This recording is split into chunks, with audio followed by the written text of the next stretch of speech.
ఏపీలో ఉష్ణోగ్రతలు భారీగా పెరిగాయి. ఎల్లుండి నుంచి ఏపీలో తీవ్ర వడగాలులు వీచే అవకాశం ఉంది. మరో వారం రోజుల పాటు ఎండ తీవ్రత ఉంటుందని ప్రజలు అప్రమత్తంగా ఉండాలని వాతావరణ శాఖ సూచించింది. ఉదయం 11 గంటల నుంచి సాయంత్రం 4 గంటల వరకు బయటకు రాకుండా ఉంటే మంచిదంటున్న వాతావరణ శాఖ అధికారి జగన్నాథ్ కుమార్తో మా ప్రతినిధి అనిల్ ఫేస్ టు ఫేస్. నైరుతి రుతుపవనాలు అండమాన్ని తాకిన వేళ రాష్ట్ర వ్యాప్తంగా ఉష్ణోగ్రతలు పెరుగుతున్నటువంటి క్రమం కనిపిస్తుంది. మరోవైపు వడగాల్పుల హెచ్చరికలు కూడా ఆందోళన కలిగిస్తున్నాయి. ఎన్ని రోజుల పాటు వడగాలు ఉండబోతున్నాయి, ఏ ప్రాంతాలపై ప్రభావం ఉండబోతుందో తెలుసుకుందాం. మనతో పాటు విశాఖ తుఫాను హెచ్చరికల కేంద్రం ముఖ్య అధికారి జగన్నాథ్ కుమార్ అందుబాటులో ఉన్నారు. మాట్లాడదాం సార్. వడగాల్పులు కావచ్చు, లేకపోతే ఇతరత్ర ప్రాంతాల్లో చిరుజల్లు పడేటువంటి వాతావరణం కావచ్చు, ఎన్ని రోజులు ఉండబోతోంది, ఏ విధంగా ఉంది ఫోర్కాస్ట్? ప్రస్తుతానికి రాష్ట్రంలో క్రమంగా ఉష్ణోగ్రతలు పెరుగుతున్నాయి. రేపటి నుంచి దక్షిణ కోస్తా జిల్లాల్లోని 1-2 చోట్ల వేడిమితో కూడిన తేమతో కూడిన అసౌకర్య పరిస్థితులు ఉండే అవకాశాలు ఉన్నాయి. అవి 1-2 ఉత్తర కోస్తా జిల్లాలకు కూడా వ్యాపించే అవకాశం ఉంది. 3వ రోజు తర్వాత దక్షిణ కోస్తాలోని కొన్ని ప్రాంతాలు, ఉత్తర కోస్తాలోని 1-2 ప్రాంతాలలో వడగాలులు ఉండే అవకాశం కనిపిస్తుంది.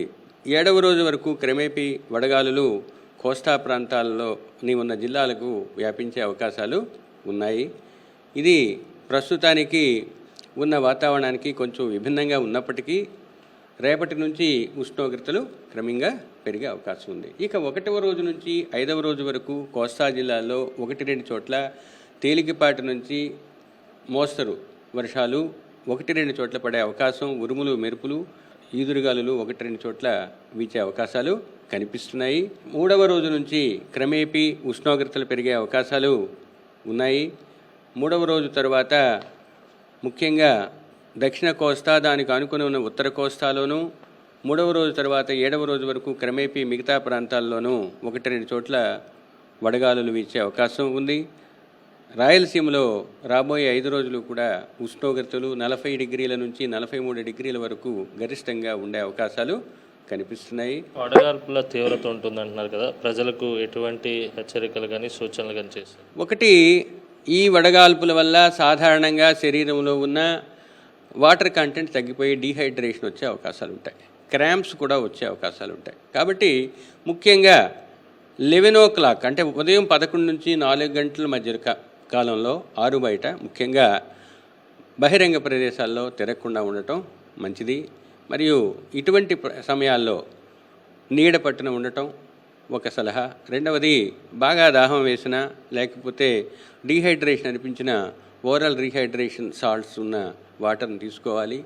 తర్వాత లిక్విడ్ డైట్ ఎక్కువగా ప్రిఫర్ చేస్తూ లూజ్ అయిన వదులైన కాటన్ దుస్తులు ధరించినట్లయితే వాళ్ళకి బాగుంటుంది. ఎల్లుండి నుంచి వడగాల్పులు ఉండేటువంటి అవకాశం ఉన్న నేపథ్యంలో ప్రజలు అప్రమత్తంగా ఉండాలని వాతావరణ శాఖ సూచిస్తోంది. మరోవైపు ఋతుపవనాలు కూడా చురుకుగా కదులుతున్నాయి. 18వ తేదీ నాటికి దాదాపుగా ఒకంత ఉత్తర దిశకు కదిలినట్టుగా వాతావరణ శాఖ ఇప్పటికే స్పష్టం చేస్తుంది. మరోవైపు 26వ తేదీ నాటికి కేరళలోకి ప్రవేశించేటువంటి అవకాశం ఉందని విశాఖ వాతావరణ కేంద్రం స్పష్టం చేస్తుంది. వీడియో జర్నలిస్ట్ అప్పలతో కలిసి అనిల్, సాక్షి టీవీ, విశాఖ నుంచి.